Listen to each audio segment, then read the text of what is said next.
Aprendendo a orar com Jesus. Então vamos lá para a oração do Pai Nosso, Mateus capítulo 6.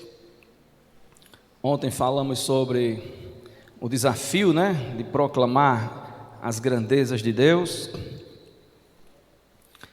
Aprendendo a orar com Jesus. Mateus capítulo 6.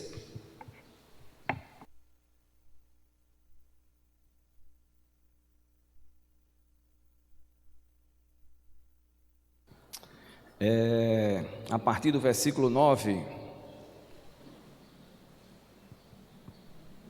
Mateus capítulo 6, a partir do versículo 9, diz assim a palavra do Senhor: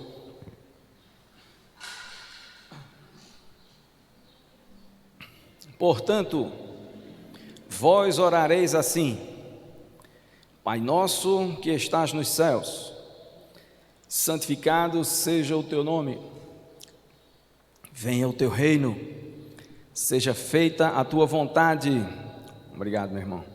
Seja feita a tua vontade, assim na terra como no céu. O pão nosso de cada dia dá-nos hoje, e perdoa-nos as nossas ofensas, assim como nós perdoamos aos que nos têm ofendido. E não nos deixeis cair em tentação, mas livra-nos do mal. Pois teu é o reino, o poder e a glória para sempre. Amém. Graças a Deus. Muito bem, meus irmãos, a oração do Pai Nosso é com certeza, um dos marcos universais, na história do cristianismo. A oração do Pai Nosso é uma resposta a um pedido dos discípulos, que não está em Mateus, mas está em Lucas. Os discípulos dizem assim: Senhor, ensina-nos a orar, ensina-nos a orar. Então, essa oração chamada do Pai Nosso é uma resposta ao pedido dos discípulos. Então, a oração do Pai Nosso, ela surge em que contexto? Nesse aí, os discípulos querendo orar, querendo aprender a orar. Então, nada melhor para uma igreja evangélica aprender a orar com quem sabia ensinar, aprender a orar com quem ensinava certo, porque muita gente aí também já ensinou a orar, Benihim também ensinou a orar, Kenneth Hagin também ensinava a orar, Mas aí totalmente fora, da Bíblia. Mas Jesus ensinou aos discípulos a orarem.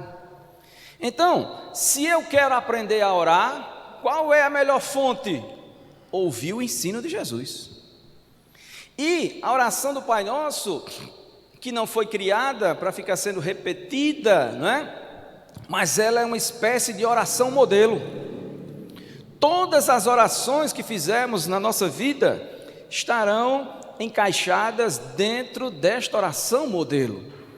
Então, se ela é oração modelo, nós podemos olhar para ela, estudá-la com o objetivo de aprender a orar. Quem aqui reconhece que precisa aprender a orar? Levante a mão. É verdade, todos nós. Paulo diz que não sabemos orar como convém. Paulo diz. Então precisamos que alguém nos ensine. Independente, a minha igreja que só tem 16 anos, ou essa que tem 70, ou das que são centenárias, todos nós precisamos aprender a orar. E nessa manhã, de aniversário da UAF, nós vamos juntos, com Jesus, aprendermos a orar dentro da vontade de Deus. Então, olhando aí para o texto, nós não vamos assim inventar nada, vamos só olhar o texto, seguir o texto. A primeira coisa que é dita aí, a primeira frase que o quarteto aqui cantou, toda a oração: Pai nosso que estás nos céus. Aquilo que eu disse ontem à noite da rinite, de manhã ela multiplica, viu? Pai nosso que estás no céu. Jesus começa essa oração promovendo uma grande revolução. Como assim, Helder? Que história é essa? promovendo uma grande revolução no relacionamento com Deus, no contexto judaico. Por quê? Porque ninguém chamava Deus de Pai. No contexto judaico, ninguém tinha a ousadia de chamar Deus de Pai. Procura ali no Antigo Testamento para você ver alguém chamando Deus de Pai. Vai ser difícil achar. Deus era chamado de eterno, Deus era chamado de soberano, Deus era chamado de santo, justo, mas Pai? Com certeza não. Porque chamar alguém de pai dentro daquele contexto religioso, judaico, né, era algo assim que revelava muita intimidade. E Deus não era tratado assim, com essa intimidade toda. Havia reverência. Nós vamos ver que na oração também tem isso. Havia, no caso ali, uma reverência extrema com Deus. E ninguém ousaria chamar o Deus Todo-Poderoso de Pai. Aí Jesus começa esse modelo de oração, começa esse ensino sobre oração, por isso que eu disse, fazendo essa revolução, dizendo, olha, vocês vão aprender a orar e vocês vão mudar o paradigma, vocês vão alterar o estereótipo, vocês vão começar chamando ele de Pai, Pai, coisa extraordinária. Meus irmãos? Ou seja, Jesus quebra esse paradigma e deixa bem evidente que a oração é algo pessoal.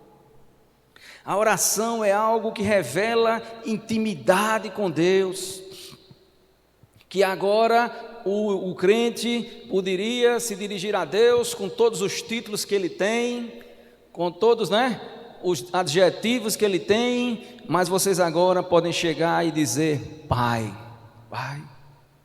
Por que podemos entrar na presença desse Deus Todo-Poderoso e chamá-lo de Pai? Porque nós não vamos nos dirigir a um estranho.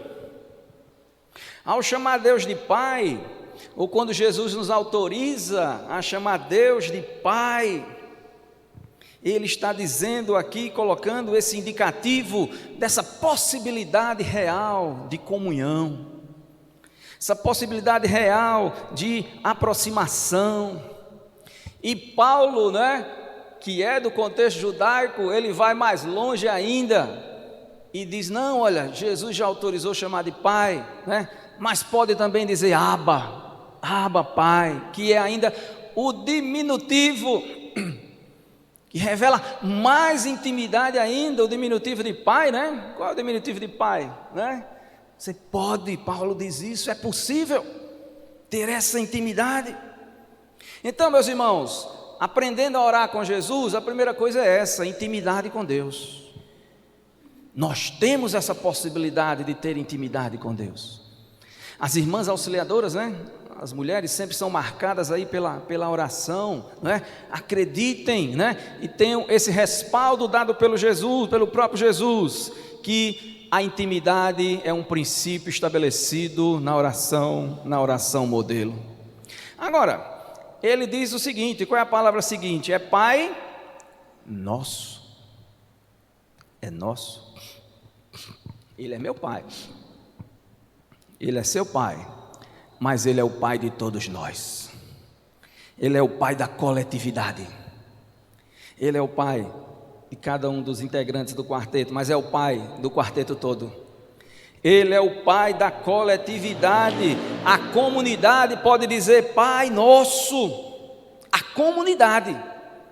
Ou seja, Jesus está dizendo que Deus, ao dizer que é nosso, Ele não é propriedade de alguns. O Pai é nosso. Ele não é Pai de alguns privilegiados dentro da comunidade. Não.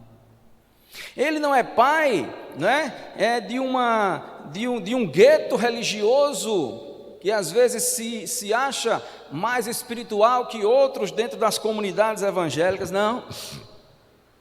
Ele não é pai de uma aristocracia evangélica, não.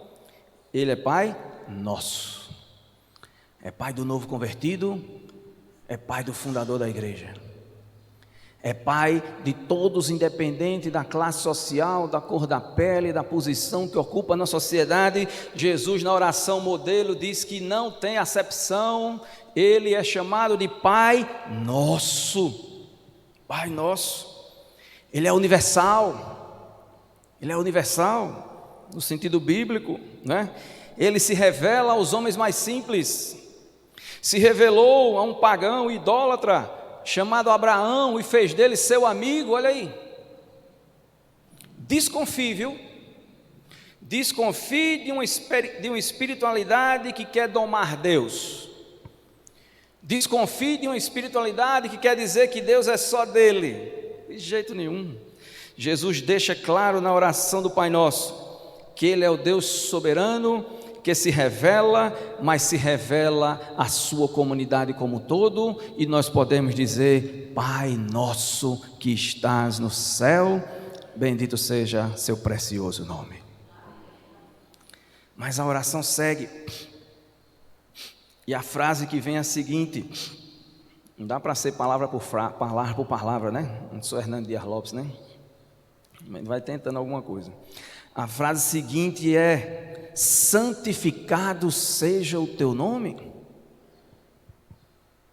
Santificado seja o teu nome. Meus irmãos, a intimidade permitida agora há pouco não anula o que vem a seguir. A intimidade permitida no versículo anterior de dizer Pai, Pai, Paizinho, Aba, né? De Romanos ali. A intimidade permitida no verso anterior não anula o que vem a seguir. E o que é que vem a seguir na oração do Pai Nosso? Reverência. Reverência. A reverência é mantida mesmo com a intimidade. Ela não é descartada. A intimidade que nós temos com Deus, na oração que Jesus ensina, ela deixa claro também a importância da reverência. Não podemos confundir intimidade com banalidade e tratar Deus de qualquer forma. Não é bem assim também não. Ou se dirigir a Ele de qualquer maneira. Como já disse alguém, né? É o cara lá de cima. Que história é essa? Intimidade não é banalidade. Mas intimidade não anula reverência. Jesus ensina que podemos ser íntimos e achegados a Deus, mas deixa aqui muito patente a questão da reverência também nesta oração. Por que eu estou falando de reverência? Estou falando de reverência porque o termo santificado tem como base o grego agiazu, que significa ser respeitado. A ideia original do texto grego é essa, né? Santificado quer dizer ser respeitado, ser reconhecido na sua autoridade. Enquanto oramos, meus irmãos, nós temos a oportunidade gloriosa e maravilhosa de nos dirigir a Deus, né, dessa forma, e esse início da oração aqui, essas duas frases, indicam que algo que deve estar presente na nossa oração é a adoração. A oração do Pai Nosso começa com adoração. Ah, pastor, e os pedidos? Calma, vai ter pedido também. A nossa inquietação é pelos pedidos, né? As nossas necessidades nos levam a pedir, vai ter pedido também. Mas a oração do Pai Nosso não começa com pedido. A oração modelo, a oração que é modelo para todo o mundo, né, de todas as eras, começa com adoração. Pai Nosso que está nos céus, santificado seja o teu nome, reconhecido seja a grandeza do teu nome, celebrado seja o teu grandioso nome. Os pedidos vêm depois, tem pedidos. Aliás, tem possibilidades de vários pedidos. Mas já parou para pensar que oração não é só pedir? Não é? Oração não é só pedir. E está aqui no modelo. Na oração modelo, existem outros elementos presentes na oração: intimidade e adoração. O elemento adorador precisa estar contido na oração. Às vezes, eu e você, né, somos assim, de imediato levados aos pedidos. Às vezes lá no culto de oração da igreja, eu disse: minha gente, vamos ter um momento só de agradecimento. Vamos só agradecer. Então vamos orar com o irmão fulano. Aí ele disse: Senhor, nós te agradecemos por esse dia, mas eu quero pedir pela minha mãe, estenda a tua mão sobre minha sobrinha, estenda a minha mão sobre meu pai. Nós já entramos nos pedidos. Que tal aprendermos com Jesus a colocar na nossa oração o elemento adoração? Eu entendo que tem que pedir, peça. Eu peço muito também. Mas saiba que a oração modelo começa com a adoração. Engrandecimento do nome, reconhecimento da grandeza de Deus. Pedintes existem muitos e eu estou no meio deles. Mas adoradores, pastor Roberto, existem quantos? Os irmãos que militam na área da música. Pedintes existem muitos e eu estou no meio deles. Mas adoradores existem quantos? Meus queridos, se desejamos realmente aprender a orar, e aprender a orar como os discípulos aprenderam, então vamos nos exercitando nos elementos presentes na oração modelo, e vamos colocando na nossa oração diária estes quesitos, ou este princípio, o princípio da adoração. Até porque em João 24, Jesus diz que Deus é Espírito, e importa que os seus adoradores o adorem em espírito e é verdade. E quando você na oração adora, na sua forma, não tem aqui um estereótipo de como deve ser a adoração, até porque Jesus diz que é dentro até do quarto, né? Entra lá no teu quarto, fecha a tua porta e adora, e coloca tua adoração na oração. Quando fizermos isso, nós estaremos nos juntando a milhares de seres celestiais que o adoram dia e noite, dizendo: Santo, Santo, Santo é o Senhor dos Exércitos. Amém? A oração do Pai Nosso. Então, está presente aqui, né? Intimidade, está presente aqui reverência. E aí começam os pedidos, né? E o primeiro pedido, está aí no texto, venha o teu reino. Venha o teu reino. Gente, à medida que o tempo passa, a humanidade se torna cada vez mais egoísta. É um dos sinais dos homens, dos últimos tempos, que Paulo diz a Timóteo. Na medida que o tempo passa, a humanidade vai se tornando mais ególatra. O pessoal dizia: depois da pandemia a humanidade vai mudar. Mudou? Não, depois da pandemia a humanidade vai ser outra. A humanidade mudou depois da pandemia? Só quem muda a humanidade é o Evangelho. Então, a humanidade vai se tornando cada vez mais egocêntrica, e cada um vai pedindo o seu reino. Cada um vai querendo as suas próprias coisas. Cada um vai querendo estabelecer o seu próprio reino aqui, as coisas daqui. Coisas essas que, do ponto de vista da nossa materialidade e subsistência da vida, claro que você tem que batalhar pela sua luta, pelo seu pão de cada dia. Não estamos tratando dessa coisa. Mas a humanidade está muito ligada a esse reino daqui. E esse reino daqui, nós sabemos quem é o líder desse reino daqui. Sabemos quem é o príncipe desse reino daqui, desta terra. E aí Jesus diz: olha, ao invés de vocês ficarem pedindo, né, acerca do reino daqui, digam assim: venha o teu reino. Fazer esse pedido na nossa oração, meus irmãos, muito mais do que uma repetição, aqui está presente um princípio, que Jesus nos ensina que a UAF que está na terra, que o milênio que está na terra, que a igreja que está na terra, que eu que estou na terra, temos que pensar também nas coisas do alto. E na oração modelo, né, encontrar esse pedido profundo e valioso para que o reino de Deus vá sendo implantado na cidade de Cupira. O reino de Deus vá sendo implantado lá em Campina, no estado de Pernambuco, no mundo, o reino de Deus. Porque, meus irmãos, do reino da terra, né, nós vemos aí as buscas inveteradas, né, para ter o poder no reino da terra. Os homens passam por cima de todos, não estão preocupados se vai ferir, se vai machucar. Eu quero o meu reino, eu quero as minhas conquistas, eu quero as minhas razões. Mas Jesus coloca como modelo: espera aí,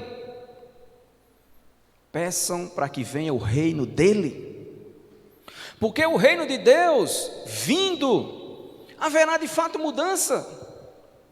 O reino de Deus vindo, haverá de fato, né, transformação na vida das pessoas. É verdade? Porque o evangelho vai entrar no coração, na mente, e as pessoas serão transformadas e viverão dentro dos novos princípios estabelecidos pelo reino, da mentalidade e da conduta estabelecida pelo rei. E como é diferente, né, quando o reino de Deus é estabelecido na nossa vida. Como é diferente quando o reino de Deus passa a conduzir as nossas vidas. Isso no micro, pense no macro. Esse reino sendo implantado no coração de cada cidadão de Cupira. Então, venha o teu reino, é um pedido que tem que estar presente na nossa oração, para que nós vejamos a humanidade sendo de fato transformada, a humanidade sendo de fato mudada. Não ficar na expectativa de que A, B ou C vai assumir e vai transformar tudo, né? Não vai. Seja quem for, não vai, porque o mundo jaz no maligno, e o reino daqui está caminhando.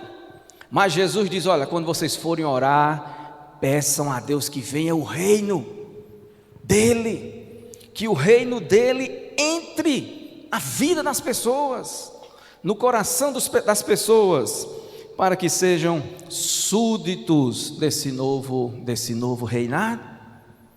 Então é um pedido que aparece aqui. Agora, meus irmãos, a oração do Pai Nosso, ela vai começando a confrontar o discípulo no passo seguinte. Porque eu posso aqui chegar e dizer aqui diante de todos vocês: venha o teu reino. Agora, será que no meu quarto sozinho eu vou ter condição de dizer para ele a frase seguinte, estando só eu e ele? Posso até dizer aqui na igreja, na reunião, né, com pastores, numa grande conferência como essa, mas sozinho. Olha a frase que vem a seguir: seja feita a tua vontade, assim na terra como no céu. Eis aqui uma frase muito bonita. Que frase bonita! Mas também uma das frases mais desafiadoras da oração modelo. Helder, você quer mesmo aprender a orar? Igreja do Senhor, nós queremos mesmo aprender a orar? Então, se nós queremos mesmo aprender a orar com Jesus, então vamos agora ser confrontados com esta frase. Por quê? Quando eu digo assim, seja feita a tua vontade, meu Deus, o que é que está implícito nisso? Muita coisa. Uma delas é a seguinte: se eu estiver orando e disser assim, Pai nosso que está no céu, seja feita a tua vontade, eu estou dizendo com essa frase que a vontade dele é a mais importante. Ainda mais, eu estou dizendo que a vontade dele é mais importante que a nossa. Vou piorar ainda a situação, no bom sentido. Eu estou dizendo que a vontade dele é mais importante que a minha. A filma na tosse também, né? É mais importante que a minha. E olha o confronto agora. Ó Deus, a tua vontade é mais importante que a minha, porque eu estou dizendo, seja feita a tua. E aí nessa hora, ou a gente está disposto realmente a orar, ou a gente para aqui mesmo e vai fazer outra coisa, porque não vamos conseguir dizer isso para Deus, se não for de fato de dentro de cada um de nós. Que eu posso enganar pastor Roberto, posso enganar o Quarteto Milênio, enganar a dona Miriam, enganar Manuel Martins, mas a ele dentro do meu quarto, eu não vou conseguir enganar. Então Jesus diz, vocês querem aprender a orar mesmo? Então vocês vão ter que se despir das suas próprias vontades e dizer que querem que a minha seja estabelecida. E agora, quanto de nós teremos esta coragem? Porque, gente, vai ter momentos na nossa vida que você vai ter que decidir pela sua vontade ou pela de Deus. Vai ter esse momento. Ora, pela minha ou pela de Deus. E aí é claro que nós queremos que a nossa vontade prevaleça. É claro, é da nossa natureza. Eu quero que a minha vontade sempre prevaleça. Por isso que fazer a de Deus é um desafio. Fazer a vontade de Deus requer renúncia, requer abrir mão da minha razão, requer sair da minha zona de conforto e fazer a de Deus. Na oração modelo, Jesus vai deixar evidente que os verdadeiros discípulos é que de fato irão pronunciar esta frase.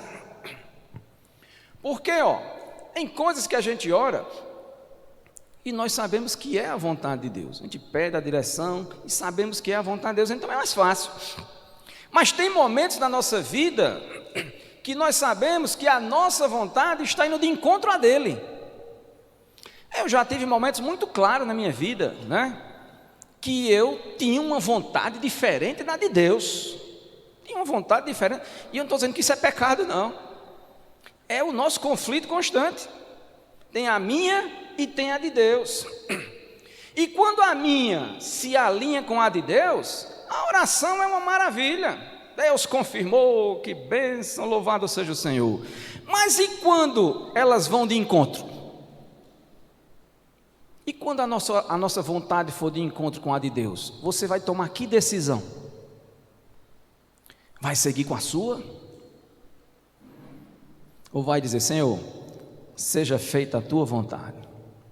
Eu não entendo agora, tu sabes qual é a minha, tu sabes o meu desejo, mas como discípulo, e como eu quero aprender a orar, eu quero orar como o Senhor está ensinando, então eu renuncio, é difícil, mas eu digo, aí não sai, né? Seja feita, Senhor, a tua vontade. Amém, meus irmãos? E aí lá na frente, nós vamos ver que a vontade de Deus é boa, perfeita e agradável. Boa, perfeita e agradável. Então vejam que na oração do Pai Nosso, Jesus começa a dizer que a oração precisa também de momentos de renúncia do discípulo, de entendimento do discípulo, para pedir o reino dele e nem sempre o próprio da pessoa, e também renunciar à sua vontade, dizendo na oração, seja feita a tua. Seja feita a tua. Então, essa parte aqui do Pai Nosso é bem desafiadora. Mas lembra da proposta inicial? Quem quer aprender a orar, eu disse que queria, vocês também. Queremos aprender a orar e aprender a orar certo, da maneira correta, e a maneira correta é com Jesus. Então aqui estão os princípios nesta oração modelo, chamada de oração do Pai Nosso. Mas a oração prossegue. E aí Deus sabe que nós precisamos das coisas do cotidiano. E entra aqui agora, no versículo 11. Eu que estava ansioso para pedir coisas para mim, chegou a vez aqui agora. Chegou a vez aqui agora. Mas antes de entrar os meus pedidos, o que foi que houve antes? Adoração.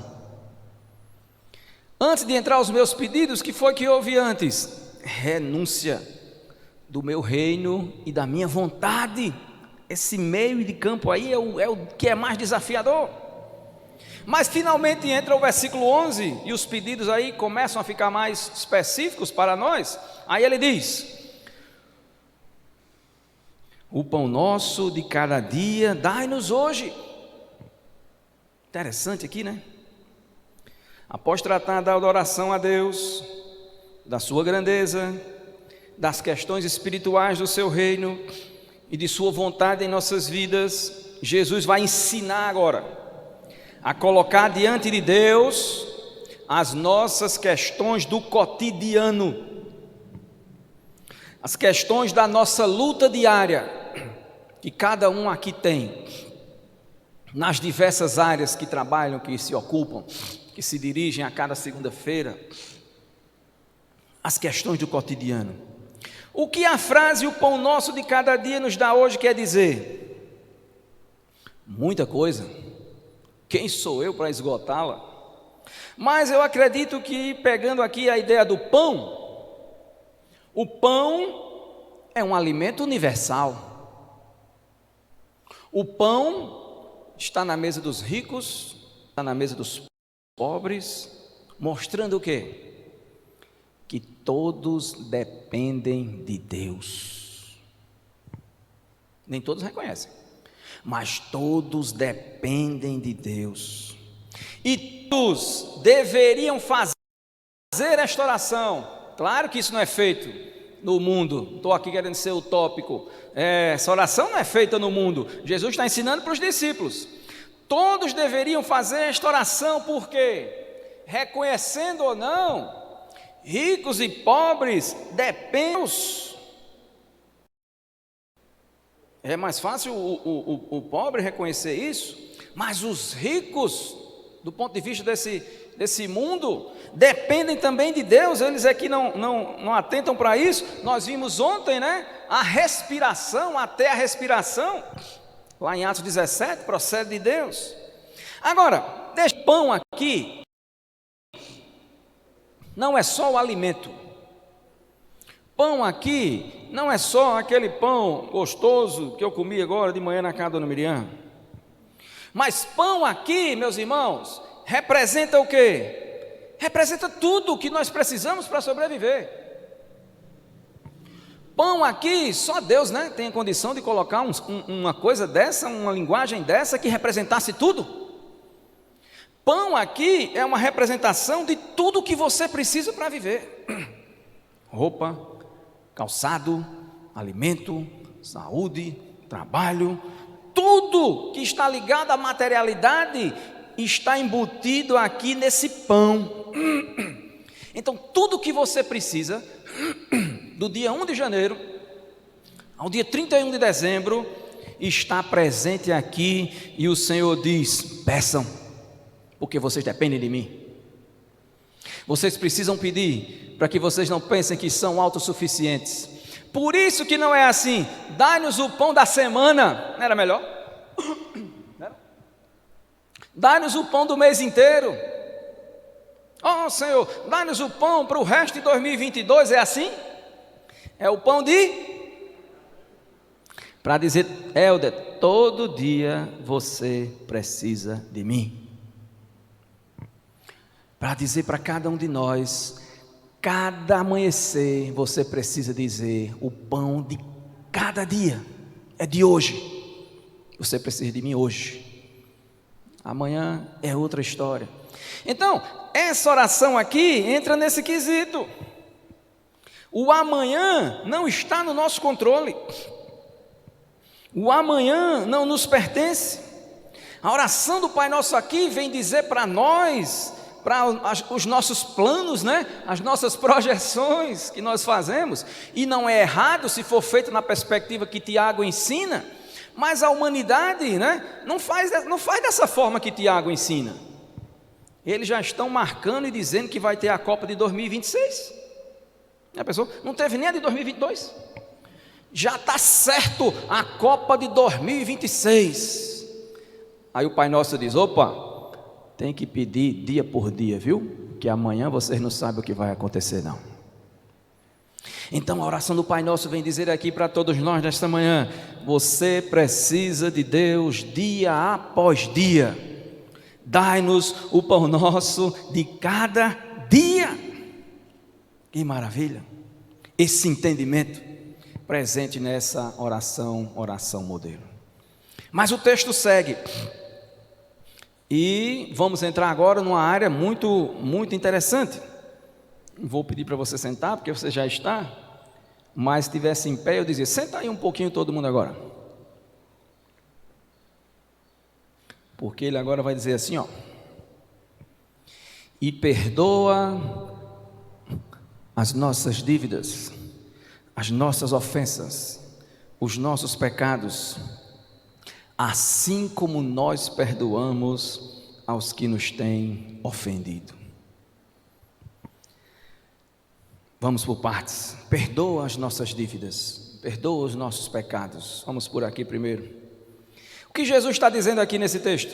Perdoa as nossas dívidas. Ele está lembrando da minha origem. Ele está lembrando da sua origem, da nossa origem, ou seja, pecadores, herdeiros da herança de Adão, mas praticantes da herança.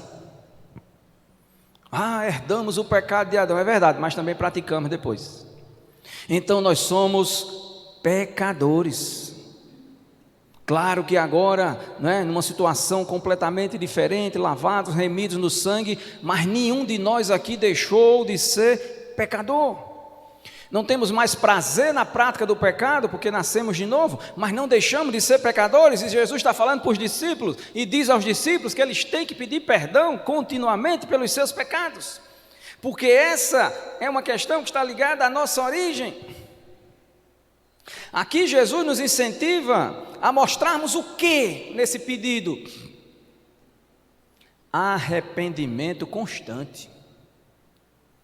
Quando eu peço perdão a Deus, eu estou dizendo o quê? Que eu estou arrependido. O problema é que esse evangelho fake que está aí, esse evangelho água com açúcar que está espalhado aí pelo Brasil, ele foi tirando do linguajar dos evangélicos a palavra arrependimento e foi introduzindo outras frases. Agora, né, nós somos, não é mais pecadores remidos, agora nós somos mais preciosos que o ouro puro de Ofir. Agora nós somos cabeça e não cauda. Agora a gente tem autoridade para determinar, para decretar. Mas o Pai Nosso diz: olha, tem que se arrepender. Tem que introduzir no linguajar de vocês a palavra: Deus me perdoa. Arrependimento, meus irmãos, é uma palavra que precisa voltar ao linguajar evangélico. Porque o linguajar hoje é só vitória, bênção, conquista, portas abertas e tudo isso e muito mais. Mas arrependimento que é bom, não se fala mais nisso. Mas a oração modelo, que está sendo ensinada para nós que queremos aprender a orar, ela diz assim: Helder, você tem que se arrepender constantemente, porque você comete contra mim ofensas. Perdoa as nossas ofensas, seja a Deus, né? Ou seja também a segunda parte aqui. Porque a segunda parte diz assim: assim como nós temos perdoado aos nossos devedores. Aí vem aquele dilema, né? É mais difícil perdoar ou pedir perdão? Aquele velho dilema, né? É mais difícil perdoar ou pedir perdão? Na perspectiva, né, da verticalidade e na perspectiva da horizontalidade. A cruz, né? A cruz, da verticalidade e a horizontalidade. Eu não vou me arriscar aqui em dizer qual é o mais fácil ou o mais difícil, eu sei que os dois estão presentes aqui na oração. Assim como nós perdoamos os que nos ofendem, é o que diz o texto. Veja só, ser ofendido, quem aqui nunca foi ofendido, né? Ser ofendido por palavras ou ações é muito ruim, ser ofendido, muito ruim. Sobe logo nossa ira, né? Sobe logo nosso senso de justiça, sobe logo nosso desejo de retribuição, porque ser ofendido por alguém, se alguém nos ofender, é a maior tragédia do universo. Mas o que foi que nós fizemos a Deus? O que foi que nós fizemos com Deus? O ofendemos. Nós ofendemos a Deus com os nossos pecados, com as nossas transgressões. Nós também não ofendemos a Deus e Ele não nos perdoou. Então Jesus faz uma lógica maior do que a aristotélica e diz assim, ó: assim como o Pai perdoa as suas ofensas, perdoe também aqueles que lhe ofendem. E isso está presente dentro da oração. Então, se o pastor Roberto me ofendeu e eu vou orar aqui, eu preciso perdoá-lo se de fato eu quero aprender a orar. Nós ofendemos a Deus e gostamos muito quando Ele nos perdoou, mas o raciocínio aqui é o mesmo. Quem nos ofende, precisamos também liberar perdão.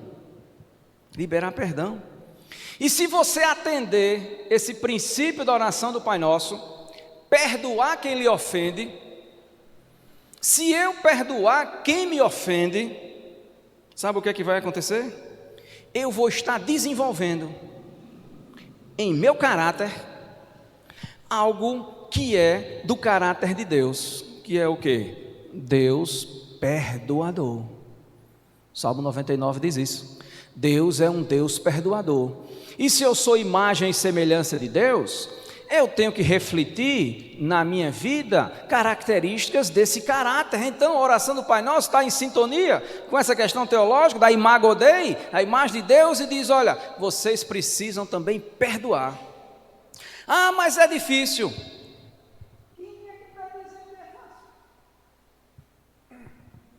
Nunca foi fácil perdoar. Nossa natureza não está treinada para isso. Mas se uma nova natureza foi implantada em nós, e está sendo implantada em nós, então, em Cristo, eu posso olhar para Roger e dizer: olha, meu irmão, eu te perdoo, porque foi assim que Jesus ensinou na oração. Amém? Caminhando para o fim. Não dá para se estender muito em cada frase, mas dá para ir dando uma noção. A oração do Pai Nosso vai chegando ao final, e no 13 ele vai dizer assim: e não nos deixes cair em tentação. Veja que Jesus não ensina que não seremos tentados. Jesus não ensina isso. Jesus não ensina que nós não seremos tentados. Jesus não ensina isso. Não existe essa possibilidade na Bíblia de não ser tentado. Não existe essa possibilidade. Se é discípulo, vai ser tentado. Se nasceu de novo, vai ser tentado. Então, não tem essa possibilidade na Bíblia. Todo crente é tentado. Não existe nenhum pedido na Bíblia para Deus dizer assim: Senhor, não permita mais que eu seja tentado. Você não vai encontrar esse pedido na Bíblia. Mas você vai encontrar Jesus ensinando na oração modelo, dizendo o seguinte: não me deixe cair.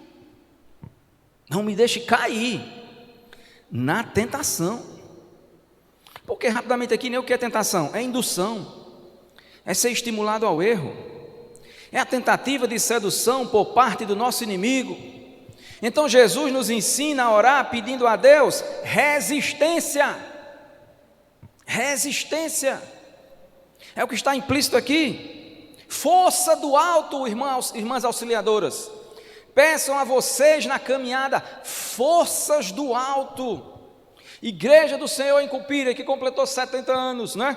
Peça a Deus força do alto. Peçam a Deus resistência. Está presente aqui na oração do Pai Nosso, porque o tentador vai continuar com sua missão, vai continuar com o seu projeto de derrubar, de atrapalhar, né, de mexer com as estruturas. Mas Jesus já ensinou lá o antídoto. O antídoto é dizer: Senhor, me dá resistência.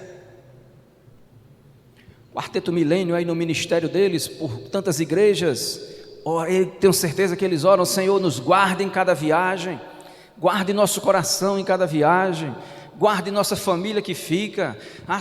As tentações que vêm sobre todos nós durante a semana são inúmeras, não dá aqui para citá-las, mas Jesus ensinou lá no modelo, olha, para a gente superar tudo isso, está no ensino. Senhor, me dá resistência. Tu sabes a estrutura que eu tenho, tu sabes como eu sou vulnerável, mas não me deixes cair na tentação. Então, a preocupação de Jesus no ensino não é que não venha tentação. A preocupação de Jesus é para nós não cairmos na tentação. Peçamos a Deus resistência. A criançada chegou, significa que está na hora de acabar, né? Está perto. E eu estou acabando. Tanto é que já estou na frase final. Não nos deixes cair em tentação, mas ele diz: mas livra-nos do mal. Livra-nos do mal. Que mal? Que mal? O mal liderado pelo príncipe das trevas. Ele vem com tudo sobre a humanidade. Ele vem com tudo sobre a igreja. E eu quero adiantar para vocês aqui, viu?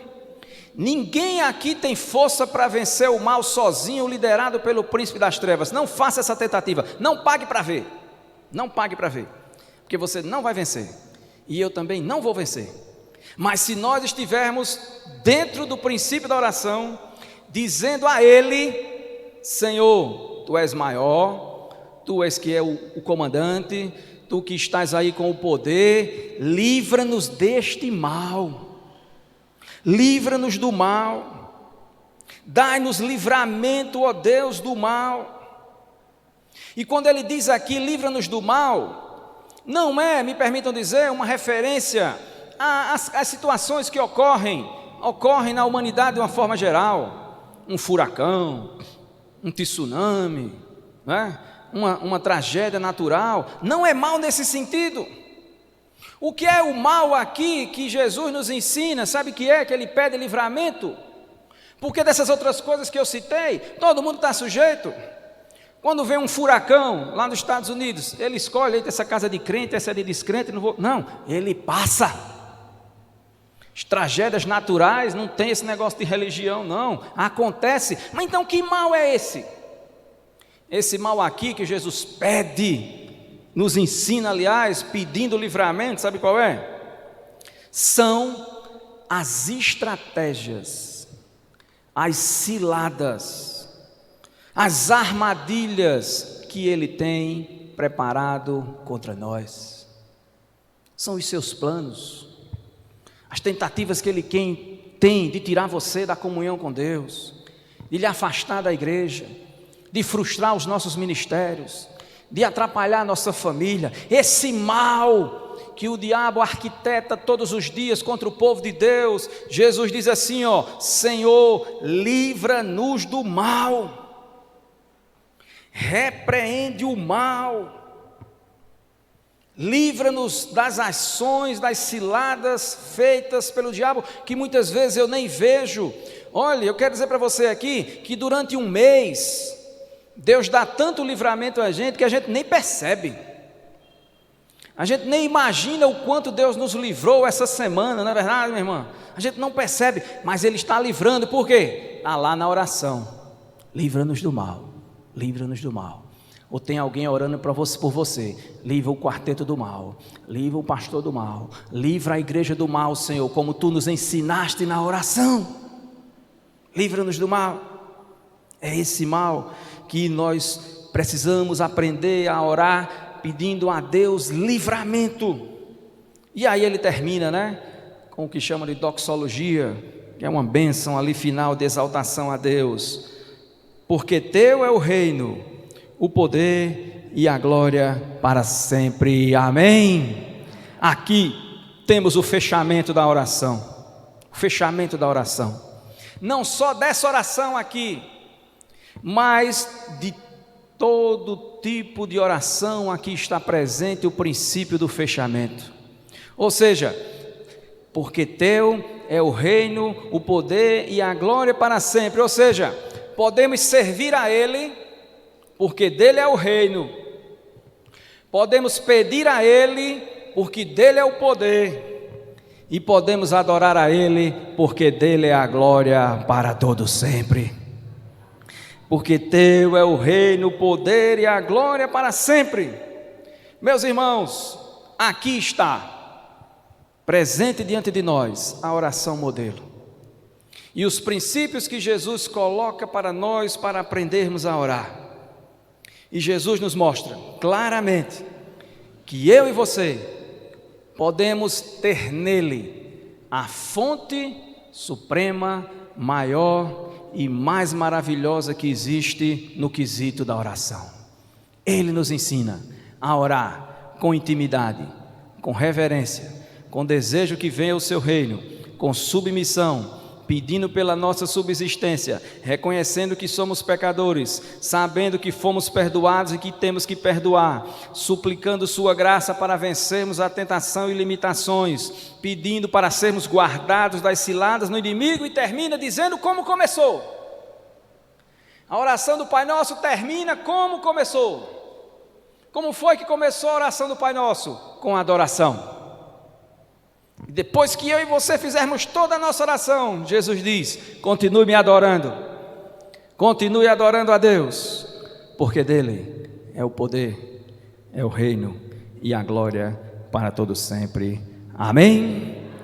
Quantos querem aprender a orar com Jesus? Eu quero, você quer? Vamos ficar em pé neste momento e vamos orar. Quero convidar o pastor para vir aqui orar por mim, por nós, cada um de nós, que possamos aprender a orar cada vez mais com quem sabe ensinar, com quem mostra como se ora, e os princípios estão aqui na oração